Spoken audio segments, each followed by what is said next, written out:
Fajtore është Rusia por dhe Ukraina dhe Zelinski u keq përdor. Për një luftë pa nevojshme. Për një luftë pa nevojshme. Dakor. Fajtor. Po s'kam kohë, por. Okej. Kisafi, Rusia sulmoi Ukraina apo Ukraina Rusin?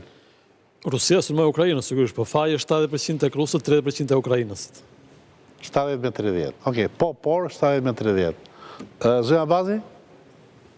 Europa duhet kishte reaguar si duhet. Kush sulmoi? Rusia, Ukraina apo Ukraina? Është një fakt i ditur. Jo, ka ndryshuar tani. Më vjen shumë keq, ka ndryshuar algoritmi. Nuk është përmendur më ka ca kohë. Jo, problemi është që historia ka filluar që kur u mor Krimea dhe nëse do të ishte bërë një përgjigje siç duhet në momentin e marrjes së Krimes, s'do kishin pasur as Rusinë as Ukrainën të shkonin në luftë me njëra tjetrën. Goxhe, kush sulmoi Ukraina Rusin apo Rusia Ukrainën? Më që Rusia sulmoi Ukrainën në këtë moment. Pra, ka 3 vete ka sulmuar Rusia Ukrainën. Dhe ka sulmuar me drejt.